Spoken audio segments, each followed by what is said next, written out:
I have found, Tom, in leading teams, there are only two things an effective leader needs to do. One, make sure every person that you work with feels valued. They feel valued for who they are, where they came from, what their outlook is, what their opinion is, the fact they came to work today, all those kind of things. And they are part of something bigger than themselves.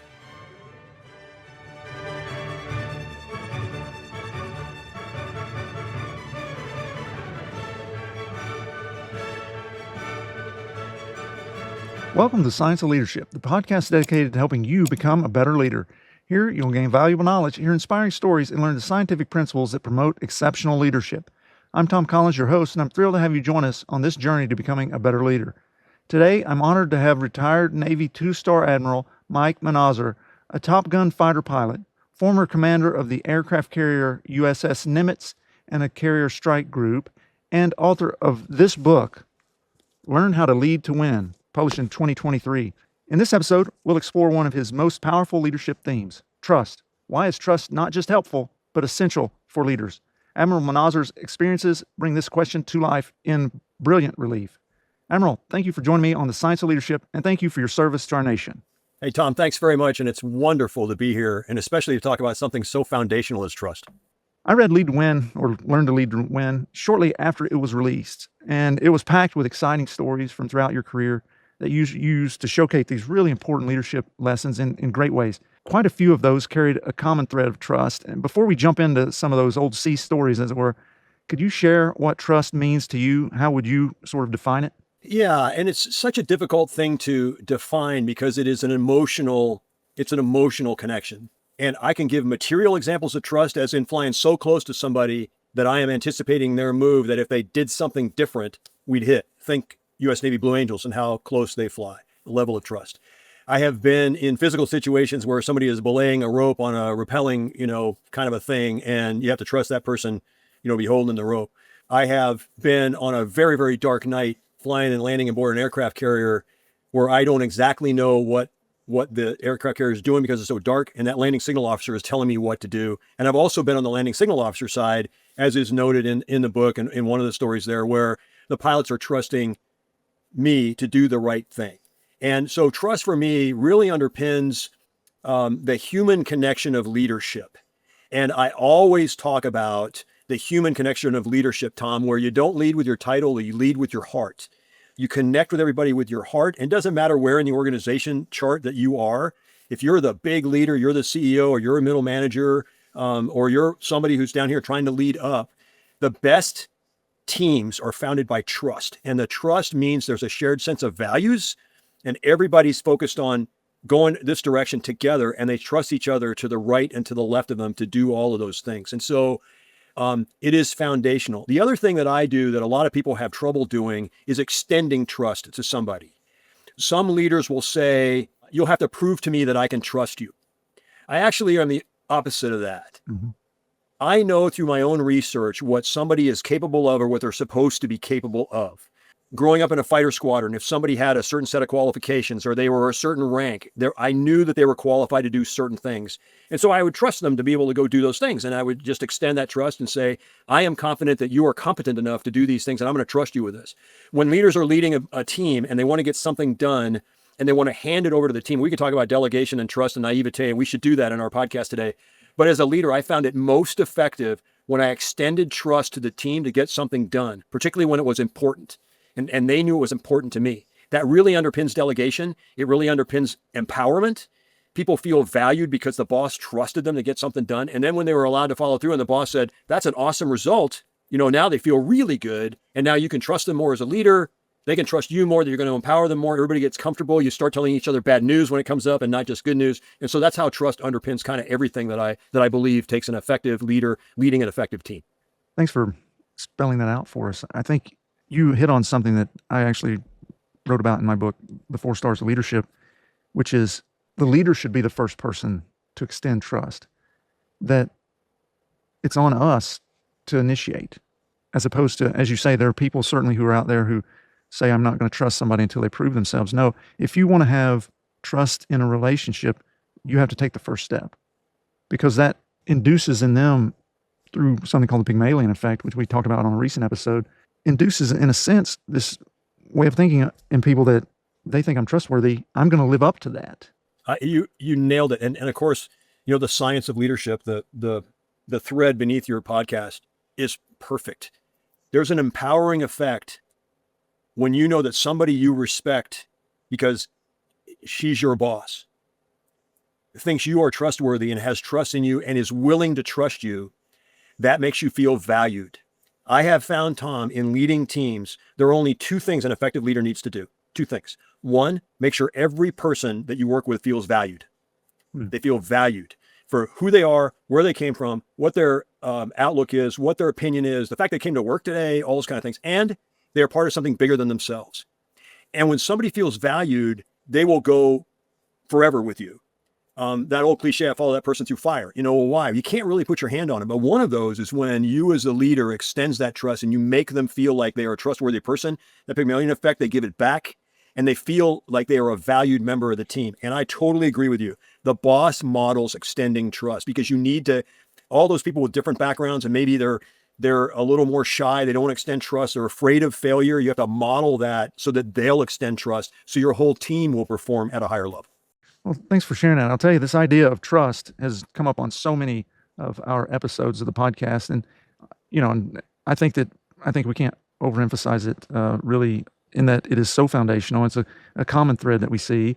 And so I really appreciate us launching into this and you sharing that.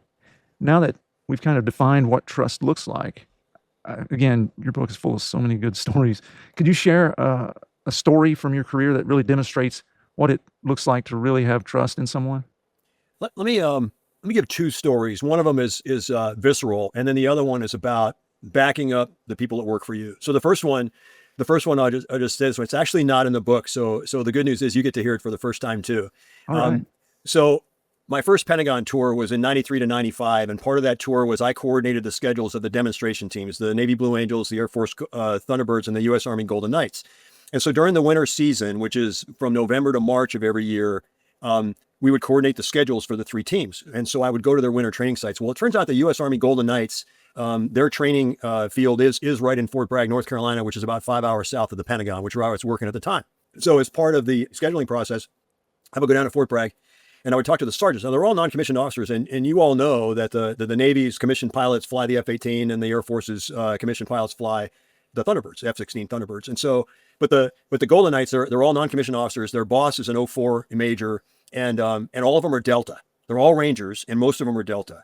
And so when I went down there to schedule them, this one particular time in 1994 to 95, the sergeant said, "Hey, Commander," I was Lieutenant Commander at the time, "you got to jump with us." And I go, "No, thanks. I'm good." I jumped out of a Tomcat. That's in the book. Not a perfectly good airplane, so I had to step out and stuff, but I don't feel like doing that. He said, well, President Bush is jumping with us. And I said, that's fine. It's a bucket list item. He wants to do it. I'm good. Thanks.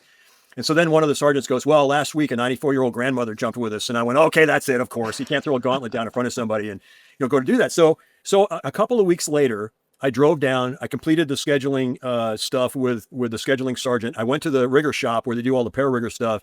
And I was taught by a guy named Andy, who's a Delta rigger, and he does custom parachute gear for cargo and stuff like that. And of course, outfitting all the jumpers. And so he was the Golden Knights rigger. And he says out there, hey, there's two ways we can jump. One is tandem, a guy's strapped to you, and we've seen it all on TV. And the other one is accelerated free fall, where you go out with your own parachute. A couple of instructors hang on to you at your upper arm and your thigh. And I said, well, I know how to work a parachute. I'd rather do the AFF thing, accelerated free fall. He's like, okay, this is what's going to happen. And so he's running me through all the kit and the gear and what I'm going to wear and all that stuff. And it was like military training. It's standard. I've been in the Navy now for 14 years. I've flown Tomcats for a couple thousand hours now and totally familiar with me. And so the next morning I go down to the drop zone, which is Rayford, North Carolina, which is where those guys jump down there at Fort Bragg. And we go up in their Fokker F-100 demonstration airplane. The same one you see at the air shows is black and gold and white. And there's a bunch of newbies that are sitting on a bench. And the only thing inside of this fuselage is just long tube, and there's two benches, one on either side, for the jumpers. And there's a bunch of new people sitting there that want to be Golden Knights. And me and my two instructors. The two instructors are Delta guys, and they're both 5'6", and they're cement blocks. I mean, they're just like badass, right? And I know they can kill me with their pinky. Won't even know I'm dead yet. And they're the two guys that are going to take me out. And so we quick brief. Okay, we're going to jump out at 14,500 feet, 60 seconds of free fall. Here's the signals. We reviewed them yesterday. This means pull. This means scan. We'll give you these visual signals, and do this all the way down. And this, we'll hang on to you, and then you pull your own ripcord, and we'll track away. I was like, okay, cool. So we take off. spiraling up to 14.5. We're the first guys out. And so we get up, and there's one guy on the right, one guy on the left. And we kind of shuffle over to the door, which is on the left-hand side. And it's hard to do here on screen with you, but the guy on the left reaches down, pulls up this big cargo door. And all the wind rushes in. It's a little bit chilly. It's like, and 14,500 feet below is North Carolina countryside. And I went, oh, no. I backed up like a dog. I skidded backwards, total, terrified, completely paralyzed with fear. I had never had a physical response like that in my life. I'd flown aboard carriers at night, so dark, you get a pit of pain in your stomach. You're going to get aboard. From the book, I went around that time, 7 times, night in a barrel. Yeah. I did not feel fear like that ever until looking out of that door to my certain death. And I look out there, and I'm backing up from the door into the cement block on my right. And he's like 2 inches away from my face. And I said, hey, you guys have a good time. I'm good. I learned a lot here. You guys have a good time jumping. I'll go down with the pilots. And the guy on the right says to me, Commander, this airplane's going to land, and we're not going to be on it. We can either throw you out, or you can take us out. Your choice. Tom, in that instant, my fear disappeared. It went away. I mean, I went from total paralysis to, okay, let's go. And I took us out. His competence and my confidence in him, the trust I had in him, and those two guys, that they were going to save my life, and that stepping out of that airplane to certain death is going to be just fine because those two guys have my back. Total trust. That was a visceral reaction, and the one I talk about all the time. So the uncertainty of stepping out of that airplane to certain death and whether I was going to survive or not caused a fear in me that was paralyzing. And my trust in that person and those two guys, after looking in their eyes, was such that it took all that away. So what I talk about is, if you as a leader take away the uncertainty, you'll take away the fear, and people will trust you. And even when you don't know what's going to happen, they'll still trust you to say, okay, boss, I'm following you. And the second one is in the book. And that's when CAG Zap Zlatiper defended me for flying by the ship when we flew through the gunfire exercise. And when he asked me the question, so for the viewers, I got to fly Tomcats, perfect. I got selected to go to Top Gun, awesome. And so for the last part of the deployment we were on at the time, before we went home, the Top Gun section, the 2 airplanes going to Top Gun, us 4 people flew together all the time and did missions all the time. We were in QB Point, Philippines. The ship was docked at the pier there. The airplanes were flown in and on the field, and we were doing a mission up over what used to be U.S. Air Force Base Clark in the Philippines, and it was a simulated strike. And then we came home flying over the South China Sea, beautiful water. There's a little island in front of us. We go up over the island, pull down, get back down about 100 feet above the deck, and we see this cruiser is pointed right directly at us. And so it's like, oh, cool, flyby, and so we get down there, 4 Tomcats, 500 or 600 knots, and boom, go right by, about deck level, 2 first, 2 behind us. Right between me going by and those guys getting there, there's a big white smoke puff. And the guys in the back go, hey, I think he's firing his gun. And they pitch off. And I didn't even see it. So we go back, didn't hear anything on the radio at all. And we go back in and land. Good break at QB, 4 airplanes come down. We had a great debrief. We slayed all the bad guys, and it went really good. So go back to the ship, go get changed. And I'm walking through the kind of the blue tile area where all the big people are. And the Air Wing Commander, Ron Zlatiper, call sign Zap, sees me go by and says, hey, Nasty. He goes, got a second? Oh, yes, sir. So I go in there, and he was a very, very down-to-earth leader. Like we talked about trust, and especially when somebody's very, very senior. I'm a lieutenant in the Navy. He's a captain in the Navy. He's my boss's boss's boss. And he's saying, hey, come on in here for a second. I was totally comfortable with him. He was very good. And he goes, hey, you go flying today? Yes, sir. Did you go up and do the strike? Yes, sir. How'd you come home? Came down here, showed him, he had a map on it. Can you show me on a map? Yeah, I came down here and went over this island right here, went by, hey, we flew by a ship, kind of thing. He goes, yeah, the ship. Did you know they were doing a gunfire exercise? And I went, oh.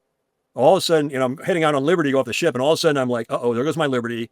I'm about to get in a lot of trouble. I got to write a report. I'm like, no, sir. Did you have your radios on guard? This is the emergency broadcast frequency. Yes, we did. Eight cockpits. Okay, so 4 airplanes, 2 cockpits, radios. At least one would have been, tuned to guard, but pretty sure we all had guard up. No calls. There were no warnings in the brief that there was a gunfire exercise off the coast. Don't go out there. There was no information that came to us that said, you're doing a gunfire exercise. So I tell him all this stuff. And he goes, okay, you going on Liberty? And I said, yes, sir. And he goes, go have a good time. And so I left.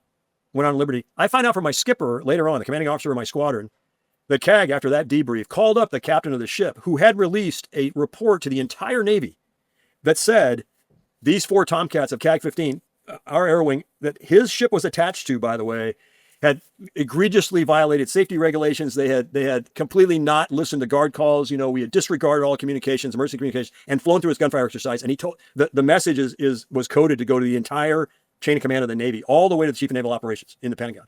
And so CAG called him up and said, don't ever do that again without calling me at first. These guys were doing their mission. And in fact, I told them that their secondary mission is always surface subsurface search, which is why they did the flyby of your ship. So he owned the whole thing. And he didn't even tell me, but the skipper told me later on. So he had my back.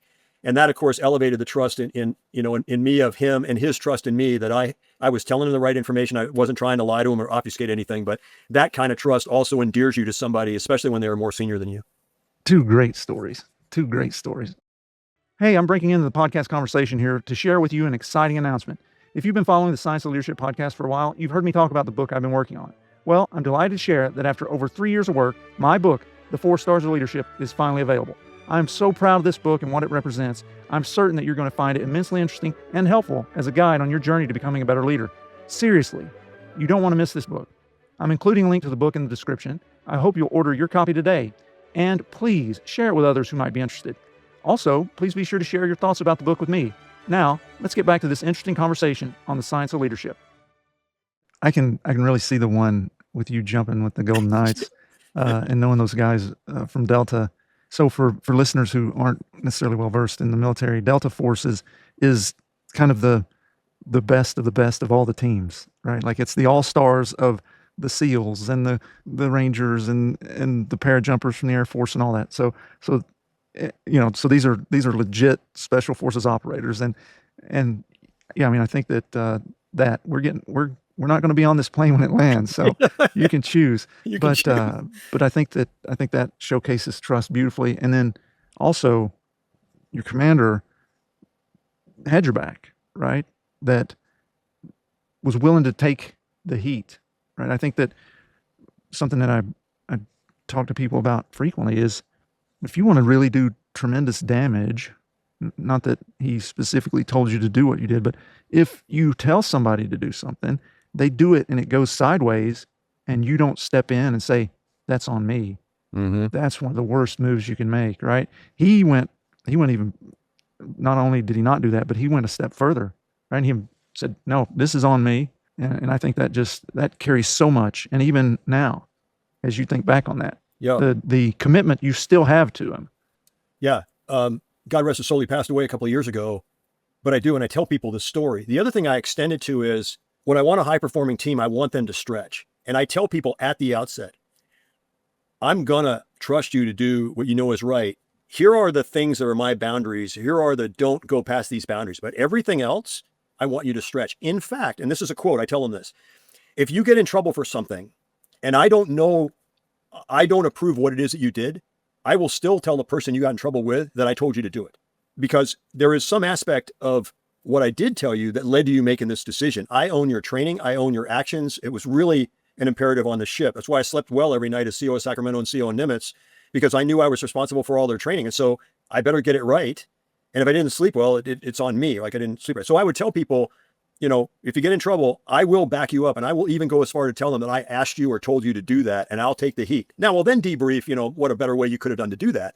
But I'm going to own all the actions. I don't want you to be afraid that I am going to crush you if something goes wrong on your side, because the best leaders assume that it is on them to communicate correctly. And if somebody in their team does not do something right, it's because the leader didn't communicate directly. It's not because the team member didn't get it right. They didn't learn something from you as the leader. You have to own every aspect of your team performance, such that if they do something that's unexpected to you, you still have to own that, because something you taught them is what drove them to take that action.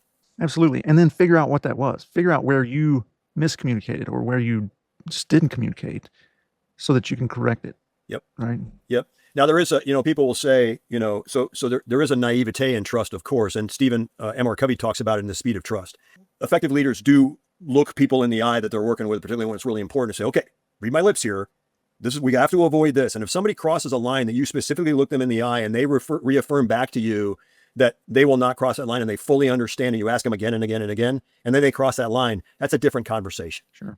From your perspective, kind of big picture, why is trust absolutely vital to leadership, to successful leadership? Oh my gosh. I'll go back to your Delta example, if I can get this right. Simon Sinek has a quad chart, and you might be familiar with it. And he talks about the SEALs. And there's a quad chart that you can put a candidate or a teammate in one of 4 quadrants on this quad chart.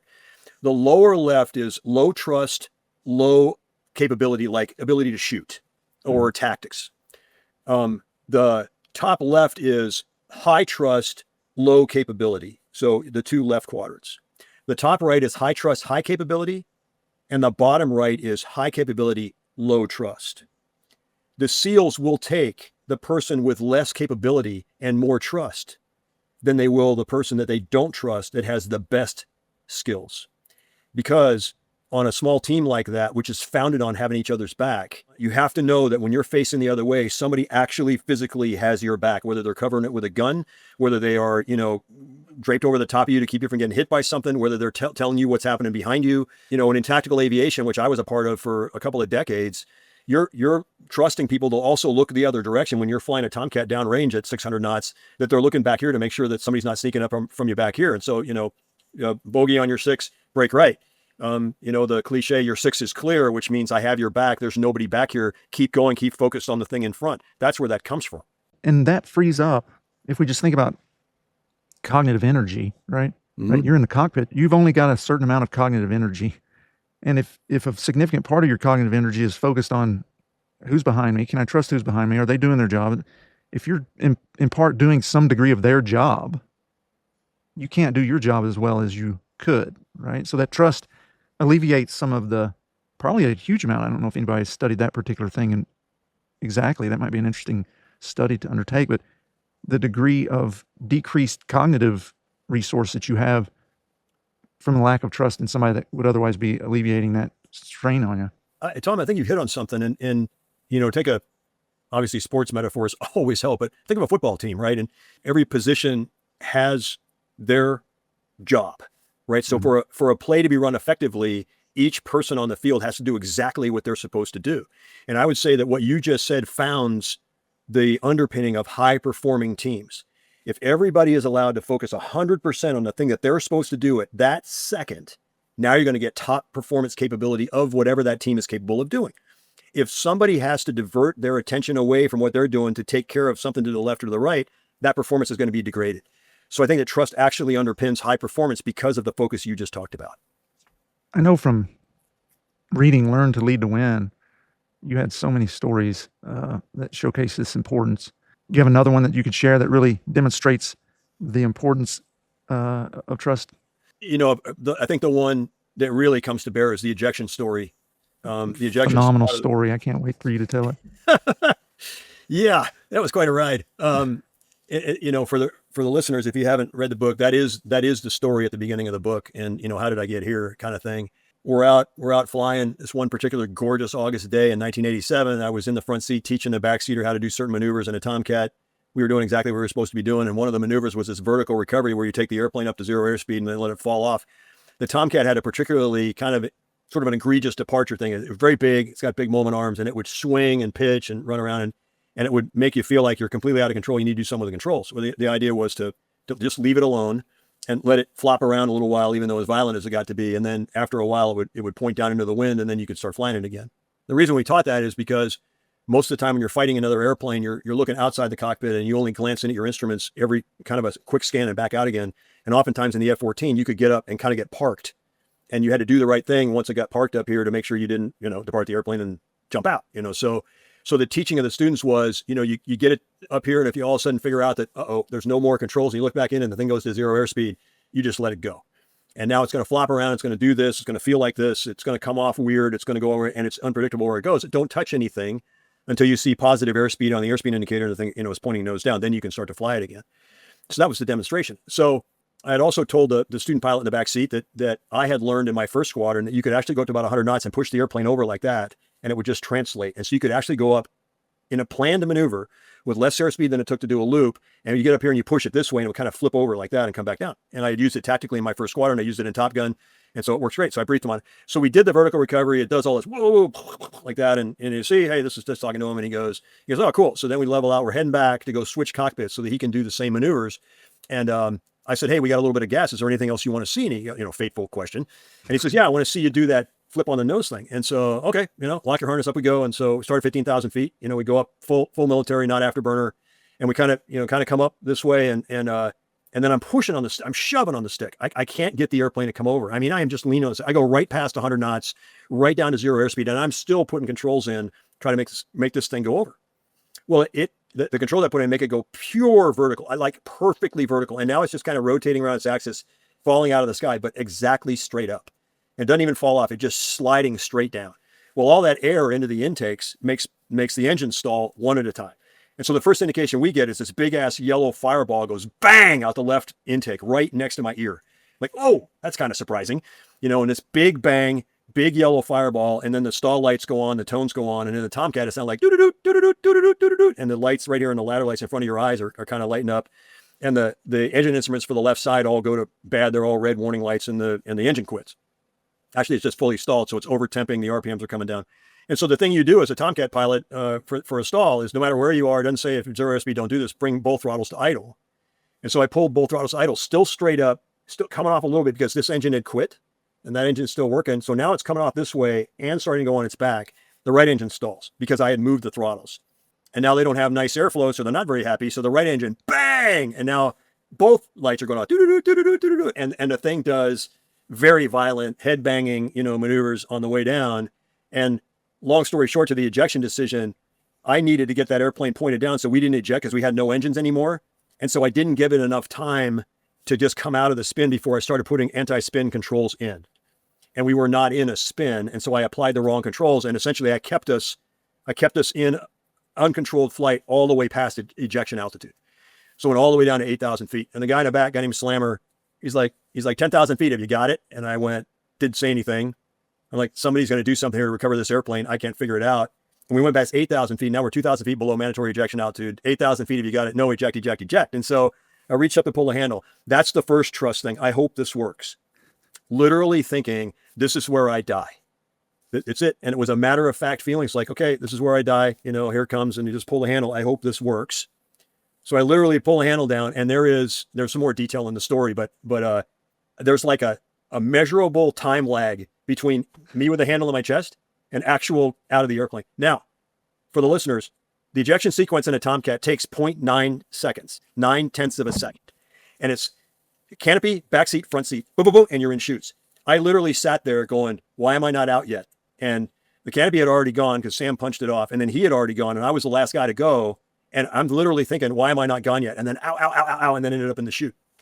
So now I'm over the water, and from the violence of the departure and all of the lights and the tones, everything else, floating in a parachute was epic. I'm like, oh, this is awesome. Quiet. It's beautiful outside. Just coming down. And everything I did was trusting that the riggers and the AMEs that maintain the seat, that maintain my parachute, that maintain my survival gear, that maintain my radios. Of course, you never use that stuff until it's time to, no kidding, bet your life on it. Everything I did worked. And everything I did as an action was following my training post-ejection and validating and verifying that it worked. And so, again, I'll let the listeners read that story on the ejection piece. It is kind of humorous in a couple of areas. But what I did after that, Tom, was I bought a case of Johnny Walker Scotch, Johnny Black. Not anything, I'm a lieutenant, I didn't, for Johnny Blue. I bought a case of Johnny Black, and I went around to every shop, including the Aircraft Intermediate Maintenance Department at NAS North Island, California, where they actually packed my chute and put it in the chute so that our squadron riggers could put it in a seat. And I took a bottle of scotch to them, and I told them the story. And I said, thank you very much. I'm alive because of all of you guys. Here's a bottle of scotch. And, and I told them that story. So yeah, the ejection is probably a huge trust thing. And even Sam in the back seat, he's trusting the nasty up front's doing what he's supposed to be doing. He's trusting me, and his wife hated me for a decade because I almost killed her husband, so she didn't trust me so much as Sam did. Yeah. Great story. Thanks for sharing that one. As I was refreshing my memory, looking back through Learn to Lead to Win, I was reminded of another story, and in my mind, at least, I think it demonstrates the value of trust. And that's the story when you were the commander, air group landing signal officer aboard the USS Abraham Lincoln, and had to help Mark Baden land the A6 with a partial ejection. That's another incredible story. I was wondering if you would share that with the listeners. Yeah. And then we'll talk about why the trust part is there too. So I was the senior landing signal officer on USS Abraham Lincoln as part of Carrier Air Wing 11. And what that means is there's a team of landing signal officers that are assigned to the ship, to the air wing. There are 2 per squadron. And what you do is you stand on the back of the carrier, back on the left-hand side, aft, and your job is to help pilots get aboard when the thing they're looking at on the carrier is not valid. So usually the landing aids on a carrier are valid when the ship is just kind of steaming straight.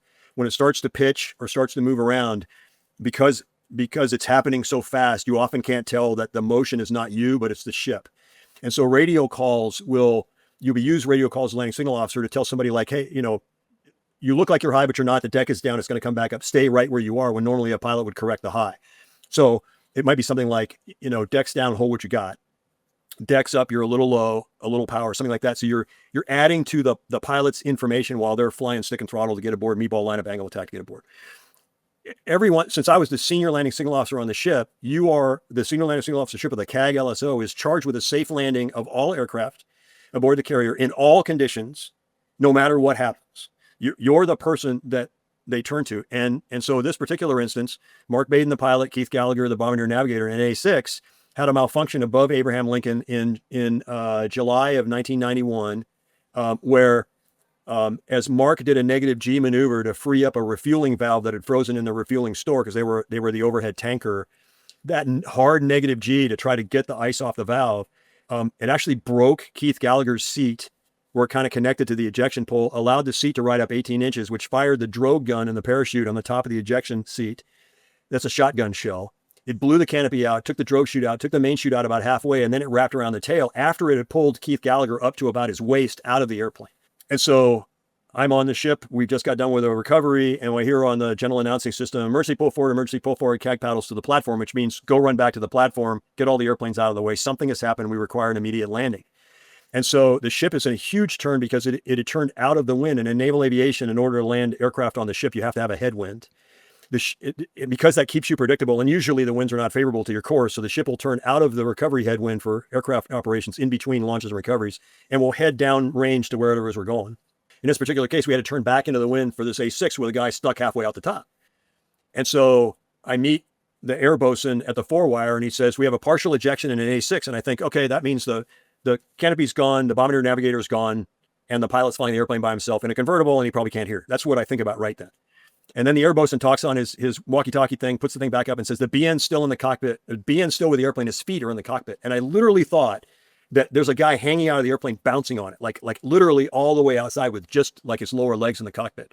I'm like, what? And I go flying over to the platform, pick up the handset, pick up the pickle, which is what you give the visual signals on the meatball, which is the left landing aid on the ship, port side of the landing area. And the ship's in a huge turn, and I'm facing back this way. So the ship is turning away from this A6, which I can see approaching the back of the airplane from about 1.5 miles away, maybe 2 miles away. And he's angling over to catch the winds. And so what we have to do is we have to get the ship into the wind, steady it out, because we don't do well landing in turns. We've got to get the airplane on glide slope, get him on lineup, and stop him so we can get Keith out of the airplane. I mean, that's the outcome that we want. And so I'm watching the A6 come over. I'm seeing the ship in a turn.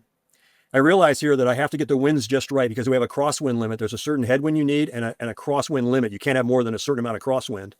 And what I started doing was looking at the flags up on the island, the signal flags that are flapping up there, and I'm starting to approximate where the flags are with where the turn is, with where the A6 is, because we have to get him landed the first time. Because I don't know if Keith's dead, but more time in the air is not going to be good for him. So we got to land him. And so what I did, which is unique, is I started talking to Mark about his airplane and how he was flying it and what I needed him to do. But I also started telling the captain to steady up the ship. So I'm telling the captain of the ship, who is vastly senior to me, that he needs to stop turning so I can land the airplane. It was my role as the landing signal officer to get the conditions right to land the jet. And it was my judgment. And so usually what happens is the captain directs his officer of the deck to turn the ship into the wind. They have gauges that show crosswind and headwind. They get it right. And then paddles is slang for LSOs, paddles lands the airplane. In this case, I'm doing all of that. And all I'm doing is looking at the flags, approximating where they are, assuming I have about enough headwind, about as much crosswind as I can from the limit, and looking at the A6. So I just started telling the captain, and if you go on the web, actually, if you do A6 partial ejection, there's a neat story that Keith wrote about his experience. And there are a couple of audio clips of stuff. And one of them is me talking. And so I'm talking to Mark about his airplane. I'm talking to the captain about the winds. And I say, hey, captain, I'll take the winds. And about the third time I said it, he just a big God voice on the radio, steadying up. And so then the ship kind of steadies up, and you can still see the wake is turning a little bit when Mark comes across the ramp. And he landed successfully. I yelled attitude a whole bunch of times, which is pull back on the stick, because his hook literally skipped 3 of the 4 wires and grabbed the last wire on the roll. The trust factor comes in because I trusted Mark to have the airplane in the correct configuration to land the jet. Now I can see his flaps, I can see his landing gear, I can see his hook, but I don't know whether he has, he's dumped fuel down to his landing weight. But I trusted that he was ready to go. The captain trusted me to tell him where to put the ship. And I'm a lieutenant commander. I'm the CAG LSO. I have displayed to him that I can recover airplanes. I know what I'm talking about. I know what I'm doing. So he trusts me to do that. If I had not gotten that right, and if actually the winds were bad and Mark had ended up crashing into the ramp, that would have been the captain's fault. And so he literally trusted me with his career when he said, steady it up. And I told him, I've got this airplane. And so there was this entire circle of trust to get that airplane aboard safely. Keith ended up living. He is married fiance. They have 2 daughters. That life would not have existed had we not captured that airplane on the first time. Another excellent story. They're all in Thank the you for book, by the sharing way. that. Can you imagine one guy? There's 33 stories in that book, and half of them are nuts like that one. Sometimes I just reflect on that and go, oh my gosh. They're great. It's an excellent book. I really have enjoyed it. So Thanks. Well, let me take a minute to share some of the science behind trust for our listeners. From a scientific standpoint, trust in leadership aligns closely with psychological safety. We've talked about this concept before that Amy Edmondson at Harvard really has pioneered. Psychological safety enables teams to speak up, take risks, innovate without fear or retribution. Trust is the foundational element that enables the environment for psychological safety. I previously mentioned the work of Mayer, Davis, and Sherman, which they broke down trust into 3 components, which are competence, character, and benevolence, which within my own research, we would refer to as caring, the benevolence part. So 3 of the 4 C's of my framework of leadership. And leaders earn confidence when people believe that they are capable, honest, and truly have their team's best interest at heart. What we were talking about earlier, having your back, having your 6. Other research shows teams with high trust are more collaborative, resilient, and adaptive. When leaders model trust through authenticity and vulnerability, it accelerates learning, especially in high-stakes environments like the military, flying jets onto and off of aircraft carriers in the middle of the ocean, like that. For people that don't really understand, I mean, that's incredible. It really is a phenomenal thing that you guys, especially at night, roiling seas and all that, and somebody's going to plant. I mean, it's incredible to me. Yeah. So, Yeah. anyway, that's some of the science. I love the science, Tom, and yet so many people, I mean, there's art and science to leadership, and you just, I talk about some stories that kind of demonstrate the art.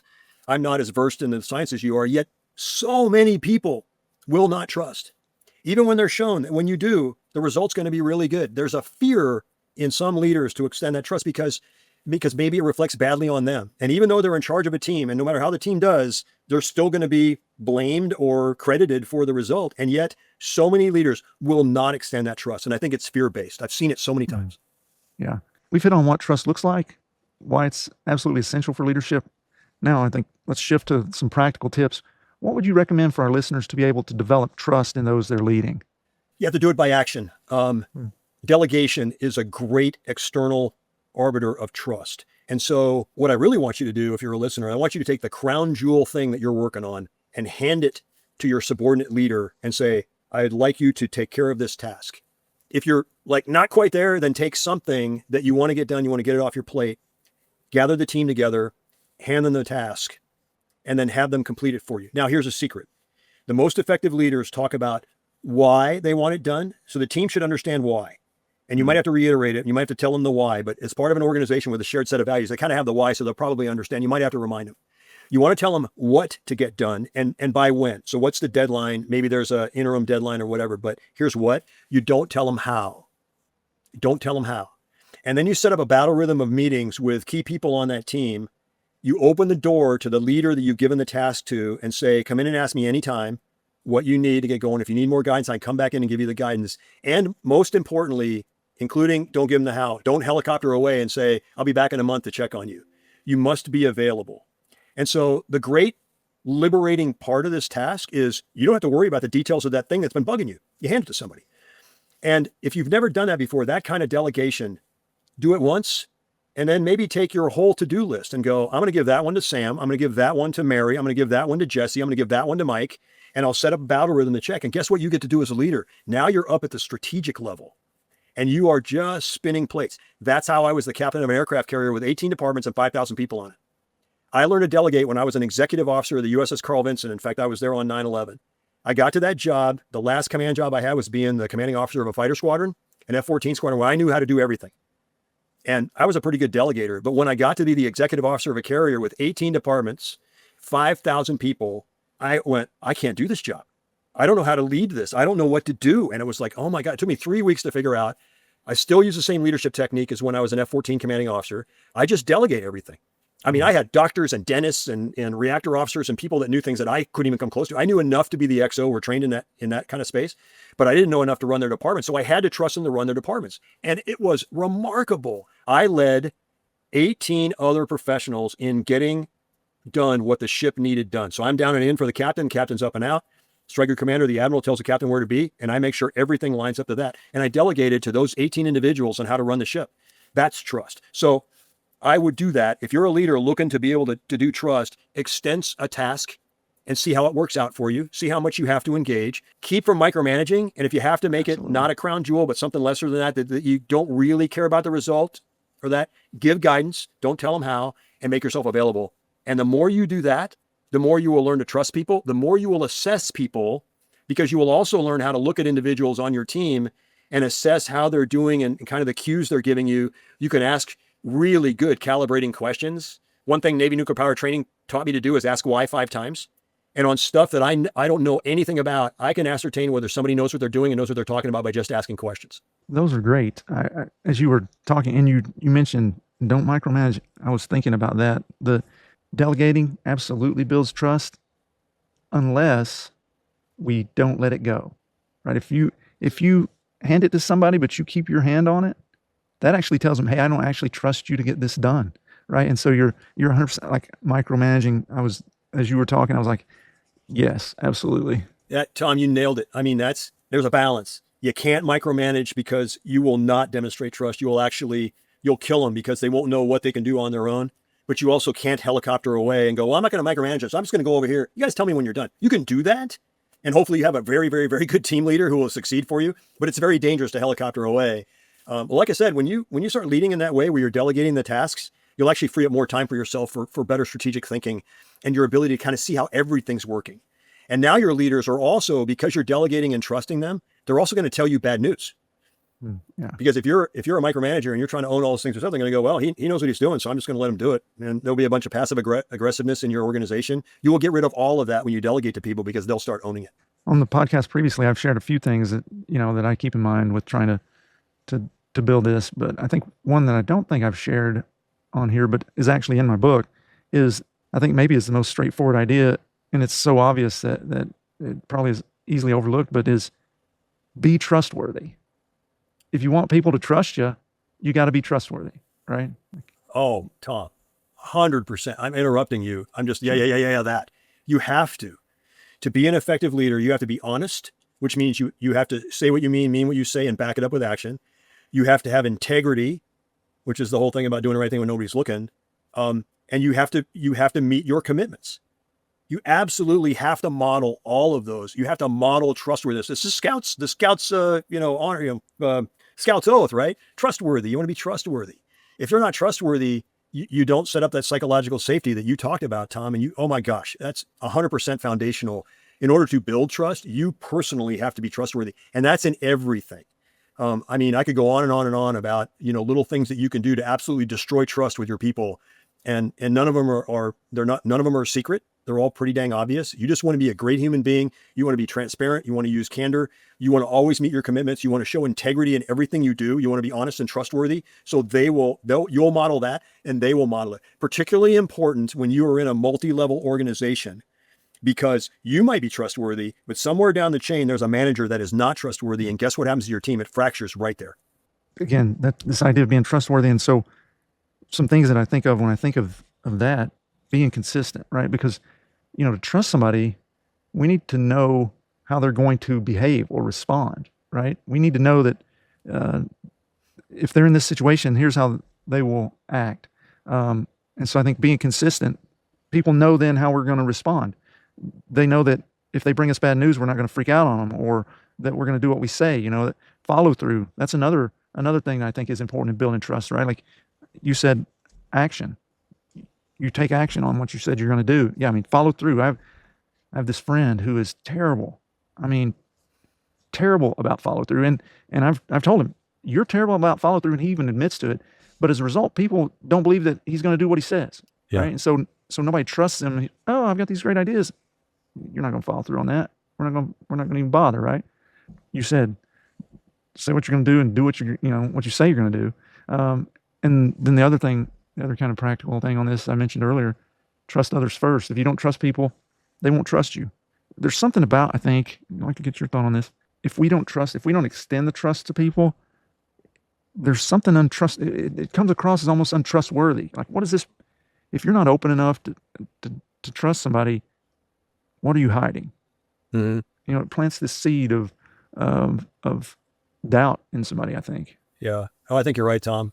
Again, I think I mentioned it earlier, but what is it that makes you follow a person through fire? And it's something emotional. And there's so many things that go into that human connection.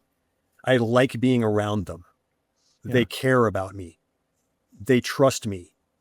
I trust them. They do what they say. There's nothing shadowy. That what you're talking about right there, you can feel it when you're around somebody and you're like, there's something I just can't, Mm-hmm. So you withhold. Other people, you'll tell them your life secrets and you barely met them, because there's something about them that attracts you, and it's from that human connection, right? Directly from the heart. I've watched it happen.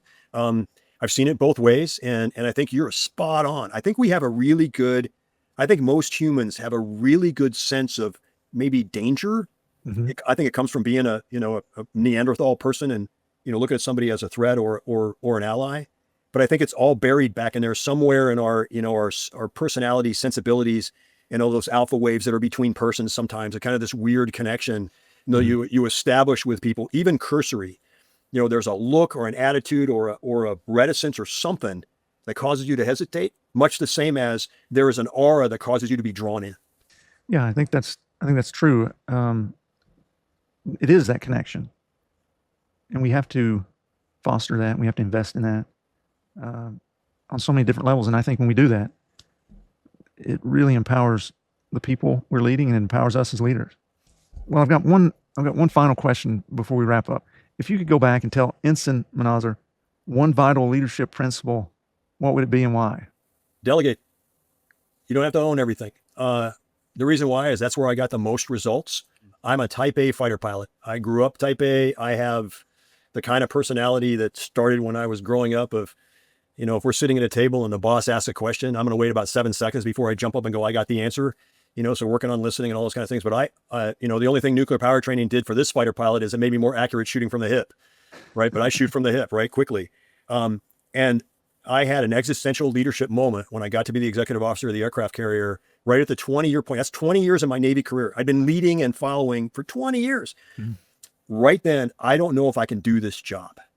And delegation was the secret, because I got to trust these 18 leaders to do their jobs. And it became like that. And so, we talked about how to do that. For me, in my full journey, there's so many stories, and there's 33 of them in that book. They're how I learned how to follow and then how I learned how to lead. But I would say the inflection point for me in my leadership journey from a trust perspective is delegation. Great way to end out our podcast episode. Admiral Manazir, it's been an honor to have you as a guest. Thank you for sharing your wisdom and expertise, and especially some of these great stories. And I recommend to everybody that they get a copy of your book and read it, because it's got some great ones in there. Thank you for being with us on The Science of Leadership today. Hey, thanks, Tom. Thank you for joining us on this episode of The Science of Leadership. We hope today's discussion has inspired you and given you valuable insights to help you become a better leader. Remember, leadership is about helping those we lead do great things. It's a journey of continual growth and learning. When we embrace that journey with curiosity, courage, and humility, we can confront challenges, overcome barriers, and foster environments where everyone can succeed. If you enjoyed today's episode, be sure to follow or subscribe, leave a comment, and share it with others who are passionate about leadership. Until next week, keep leading with character, competence, caring, and communication. This is Tom Collins. Let's keep growing.